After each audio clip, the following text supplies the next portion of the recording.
In 2018, Belgian publisher Repo Production released the party game Just One, a reworking of a game originally released only in France called We Are the Word. In this game, players are going to take turns being the guesser, trying to identify a keyword, and everyone else is going to give clues to try to help the guesser. However, the clues you give must be both clever and not too clever. If you write it down a clue word that someone else also writes down, then those words are removed and the guesser will not see them. If you write down a word that is too obscure, however, it might mislead the guesser and they will not be able to use it along with whatever other clue words they see to identify that secret keyword. So, be clever but not too clever. That's the challenge of Just One. It's a cooperative game in which you're trying to have your score be as high as possible by working together with other people.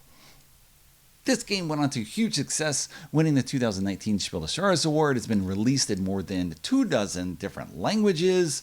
It's very language dependent because you need to know what you're trying to guess in order to play.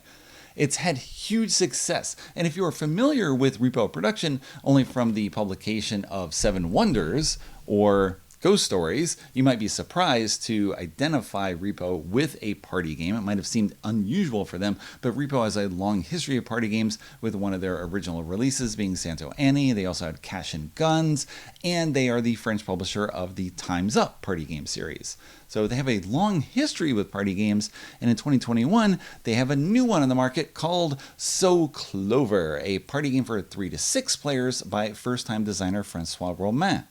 This game is somewhat similar to Just One, but it also has strands of Codenames running through it, with Codenames being another Spiel des Jahres winner, because you must be clever with the clues you give, but not too clever, or too Clover, I suppose, if you want to run with the packaging here. I will note this is a mock-up version of the game sent to me in advance by Repro. All the components that you see are non-final, so don't expect your version to look exactly like what I'm showing you here, but the gameplay is set. Let's look at that now. Here are most of the components for So Clover. You have 6 erasable pens, 6 Clover boards, I have 2 set aside right now for examples, and 220 cards. To play the game, each player is going to get a board and a pen, and you're going to take 4 cards at random and place them on your board so that only you see them. Normally these are not visible to those watching, but I'm trying to give examples of how to play, so let's look at this. You see each pair of keywords next to a space where you can write something, and you come up with a clue word that will ideally help other people identify what these 2 keywords are. So, truck and bug, what do they have in common that you can use to give a keyword? Perhaps you're going to say beetle, because a beetle is both a vehicle and a bug. Church and advocate. Let's go with monk. Coming up with these off the top of my head. Possibly not the best clues. Fur and mint. Fur and mint. What clue word would you give to ideally help people identify the keywords fur and mint? How about recent and summit? Something you do here. Maybe you have Davos, if Davos was in the news recently. Something like that. You want to give clue words depending on who your audience is to try to help you guess things. Now, to show you a bit more how this works, after you finish, you're going to take your 4 cards, turn them face down, and shuffle together another card at random, and then you are going to show them to everyone else. So let me move this aside, out of play, and I will bring in this board that my wife wrote earlier. So you see the 4 clue words that she gave: Rolex, dashboard, Vader, and Doberman. A clue word can be any single word, whether it's a common word, a proper noun like Vader or Rolex, a number, an acronym, whatever you like, as long as it is a single word. Compound words are okay. 4 of the cards that she used are in here, along with the random 5th card. You turn them over, and now everyone collectively is trying to determine what goes where. Well, it immediately jumps out. We've got watch. That has to go with Rolex. But does revenge go with Doberman, or does motor go with dashboard? Probably this. What else do we have here? China. What's Doberman? Doberman, we've got bark. And then we've got that for bark with Doberman and wind with Rolex.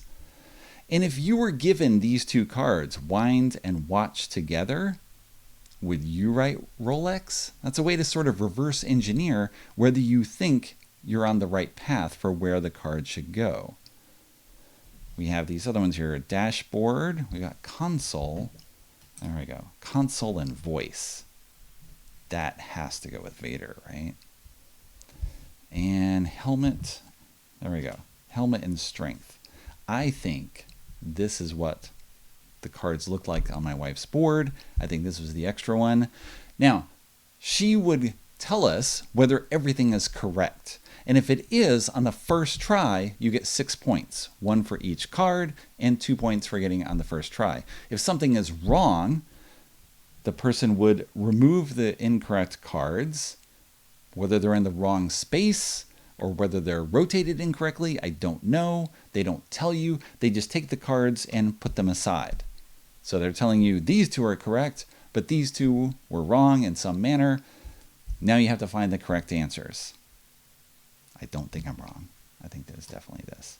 But we'll just roll with that right now. And you get a second try. You put them in again, and you'll score 0 to 4 points based on how many you get correct on the second try.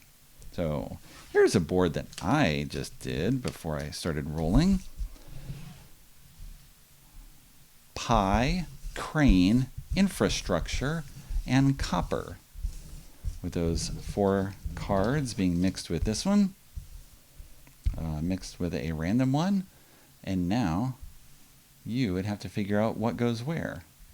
It's a bit easier, of course, if you have the cards in front of you, because you can pick them up, you turn them around, you can place them in the grid, you can fool around with them as much as you want until you feel you've locked in an answer, and then you ask the person, is it correct? And until that time, they say nothing. They keep their lips sealed, leave the table if they want, go get a snack. You call them back and say, is this right? And hopefully you've got everything correct. So, freeze frame if you want, and then try to solve this puzzle. How many points do you think you're going to get? There's a quick overview of So Clover, which I've now played 8 times on a mock-up copy from Repo Production with 3, 4, 5, and 6 players. And the only thing that changes about the game with the different player counts is the number of things that you are guessing. So you have a maximum score in a 3-player game of 18. That's all players guessing everything correctly on the first go, whereas the maximum score with 4 players is 24, then 30 and 36. So you can't compare scores across different player counts because you can easily score more than 18 points with 5 and 6 players, and that's not possible with 3.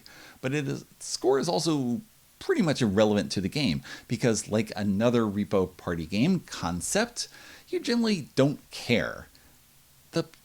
You can if you want, but the point of the game is not getting the maximum score so much as being clever with the clues you give and identifying cleverness in other people. That's the appeal of the game. And that's true for Codenames, and in So Clover, essentially everyone gets to be the clue giver, the code master in the game. Instead of only one person on each team giving clues, as in Codenames, now everyone gets to give clues. You have a randomized setup of the cards, similar to laying out the cards in Codenames. So you don't get to choose what you're doing. Some people have wanted to get their 4 cards and then arrange them in a certain way so that they can more easily determine what clues to give. No, you have to flip them over at random, and you're confronted by these random pairings of keywords, and ideally, you can come up with something that really makes a connection that you would not have thought of if you got to choose what you wanted to have people guess. No, you have to come up with clever things to do, And it's kind of amazing what you can come up with sometimes when given a certain combination or in a certain setting or with people that you're playing with based on your shared background with them, or strangers where you're trying to rely on this common knowledge. It's fascinating to try to come up with things that you think will get them to the right spot, while at the same time not being confused with other things. Because, of course, every card has 4 words on it. So if you're paying attention, you want to look at the other words on the card to ideally not come up with a clue that might apply to other things on those cards. You might not care about that. Sometimes you'll have something that is so incredibly obvious that you're just like, they're absolutely going to get that. But of course, you make that same mistake all the time in Codenames and Just One and many other party games where you think something is obvious, but the other person just doesn't make that connection. But you are playing with a group in Clover, similar to Codenames for the most part, and often you have the wisdom of the crowds where people will bounce off ideas and you'll come to some sort of consensus. And if there's really arguments and no one can come to an agreement, then the player to the left of the person who wrote down the clues gets final say on what people are guessing. The fun of the game is really, again, identifying the cleverness of other people. Can you put the cards down in what seems like an obvious place? And then often you say, well, if those cards were there, would I have written that clue? Or does that seem like a clue that someone would give? And it's fascinating to have that light bulb come on sometimes when something doesn't initially make sense and then you just get it. And it feels like, oh, that is so good. I can't believe you came up with that. That is so Clover. I'm not quite sure about the name. But the form function of the game works really well because you're going to take a board, you turn over the cards, you can hold the Clover at an angle so that no one else can see what you're writing. All right, I'm going to hold this here. I'm going to write on it. I rotate it. I lost one here. Not a good example on camera. Write this here. I rotate it again. It works well where you keep things hidden. You write things down, and then if you want, you can just take it and put it face down on the table, and those cards are now face down, and shuffle something in. Put things down. Have it all work out. Hopefully it all works out for you. You can score if you want, but mostly it's just being with other people and doing smart stuff. That's the appeal for me, at least. We'll see what you think.